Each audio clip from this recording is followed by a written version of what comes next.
best decision of my life. But who was my who did I leave the child with? I asked my mom, Mommy, you have to retire. She was already 60. Mommy, you have to retire. The man was trying his best, but that was my first introduction. Despite the best intention, your husband cannot be your only support, sorry. It was not my reality. So I said, Mommy, you have to come. The next thing, my friends at work, I was doing a course, a very tedious course. And this lady just said, Isioma, you have a newborn baby and all that, and you're doing this course.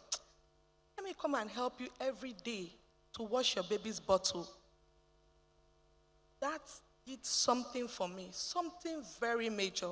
I started looking at my peers at the side, not looking up or looking at just myself. I started looking at my peers as support system, as my support system. She freed up time, the 1 hour I used to wash the bottle. Not because I did not have a nanny. I had a nanny, I had a husband, everything.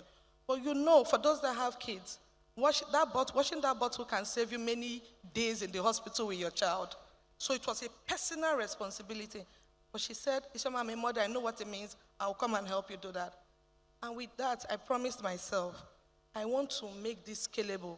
This playbook these senior women used is not coming down fast enough. So I will start writing the playbook for my people and giving them as I'm going. I reflected, and one of the ladies that I supported with my hastily written playbook around a new mom's guide at work, and I started passing it down while I was still a new mom. I wasn't waiting till I was a leader. I was not waiting till I was a manager. I was just writing it and passing it down. And she reached out to me and she said, Isioma, this thing you're doing within this company, a lot of women outside this company need it. She's a good creative writer and everything. She said, I'm starting Blazers and Baby. And can you be a co-founder with me? Right now, she's at the back of the room shooting social media for me. But she's the brain. I just followed her. Please wave.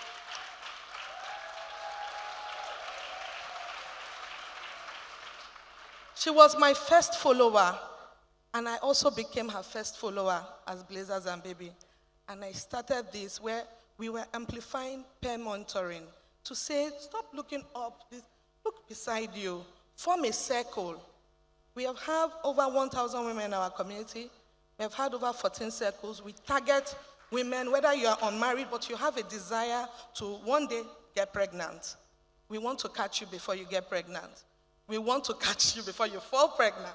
Before you fall in love, we edited it even 4 years ago because we're evolving to say, we want to catch you before you fall in love. So you can even pick the kind of yang, yes, yes. We want to catch you then. And then, after coming back from maternity, we want to catch you.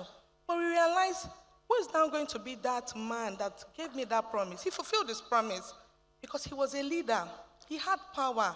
But what I say may be controversial. But I dare say that a female leader would have not done what he did for me. He put his career on a line, but he knew the authority he held. And he told me, Isioma, you have a baby, you can't be coming into the field just to be doing routine things. There's something important happening because he could see the plan, right? I didn't have privy to the plan. And he said, I will bring you in when there's something important so you can be part of it and you would have, quality experience, not about quantity. That's what made the difference. I'm glad to say this was 14 years ago, I was the first to exit the graduate program of my company. The guys that were there that didn't take 4 months maternity leave, I did everything before them. But that 9 point there is saying there's the personal agency part, but there's the role of people in positions of authority, and there's the role of successful women. Let me start with successful women leaders across the room. Very amazing success stories. But a lot of you are not visible enough. Thank you, Mr. Awosika, for being visible. Thank you for what you're doing on YouTube. Thank you for going out of your comfort zone. Forget the generational gap. The playbook is taking too long to come down. It's still saying 134 years before gender equality is met. It means we are moving too slow. So we have to move differently. We have to move differently. TikTok, all that. Get the young ones. Your lessons must pass down fast enough. More vulnerability. Embrace those things. Then those in leadership authorities, policies.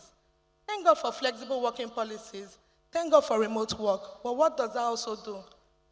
A lot of women choose to work from home, right? How does that affect their visibility when it's time for promotion? It's nice. You're available for your family. Yes, great. You are one more than everything. But if we want to push still, sometimes you have to make pay a price, but it's for a short, you have to time your cost. That's what I learned. I'm now in Qatar. I'm a senior advisor for the world's largest GTL company. But it's a cost. It's coming at a cost. My husband is shuttling from Nigeria. But later, in 10 years' time, some people would see me and say, hey, she got there. How did she get there? But right now, I'm counting the cost, right? But is it going to be worth it? It's me to determine it. And finally, personal agency, communities, tribes, where you can be vulnerable, where you can be accountable. And I will end it by saying, I'm still fire, but I burn differently.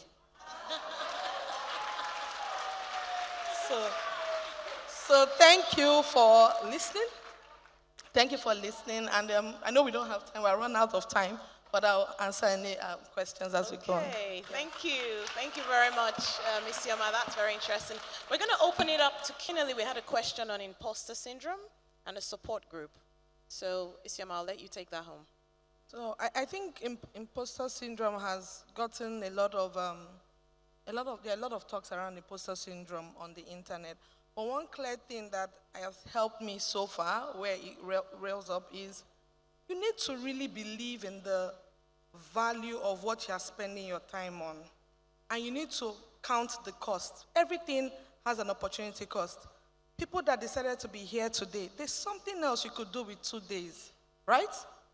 So you chose that this conference has more value for these 2 days than that thing. So it's just that intentionality to say, if I'm marketing on Instagram and I have to make videos, I'm spending 20 minutes or 30 minutes making that video, and it's worth it. If I'm playing games with my children or I'm making food for them, making the food within the 1 hour, or because you choose to make it, is worth it. So I think it's about the imposter syndrome, but you need to really, really believe and be making your cost and benefit decisions every day, because that is the foundation of your life. A lot of people want the benefit, but they like to ignore the cost, and that's why you feel guilt, because you're ignoring the cost. If it's clear to you, like for me, I'm here, the children are back home, my mom and my husband are with them. But it's a cost that I'm paying, because I think coming here is worth it. 650 women, talk to them. Children, you can wait for 2 days.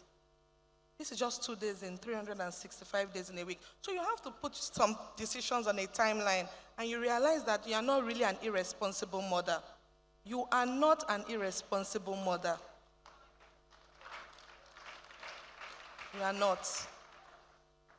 The second point is around support groups. What makes support groups work? I know you will talk about Oja, please, you have to.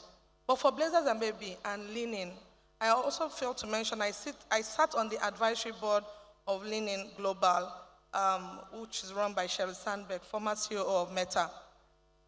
I'm happy that last year when I stepped down, 2 Nigerian women are on the board. I'm not yet Mrs. Awosika, but I made those 2 women come in. So we can really start from where we are, really. What makes it work? Confidentiality. You cannot be in a support group and be using your support group for gist with your friends. Someone cried to you, you go to the office and tell someone, there's someone, you don't say the name, but by the time you give the whole gist, they know who the person is. Confidentiality. Communication skills. Women in groups like going on ghost mode. Don't just keep quiet. Say, I'm having a stressful period. I can't engage at this moment. Please check back with me in 3 months' time. That is courtesy. Respect for the other people in the support group. They are not imagining that you are offended with them. That's why you are not responding. So communication skill and commitment. No one in your support group. Some people are lucky that have some friends that are more committed to their friend's vision than themselves. But try to be committed to the future you. Not, you may look like a mess now, but be committed that there's a future me, and I'm showing up in this support group. They are telling me to do some things uncomfortable, but I will try it. Commit to experimenting. Some of us say, this is how I am. I'm authentic. Authenticity is this is how I am. So I just talk anyhow. I just say my mind. Ooh, commit to evolving. That's what makes the support group work.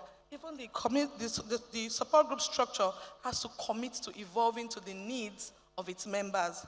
You can't keep feeding people breast milk when they're ready to eat eba. That's swallow in Nigeria. Okay? Thank you. Thank you very much. Thank you very much. This has been a very insightful panel discussion, and I hope you've all found it interesting.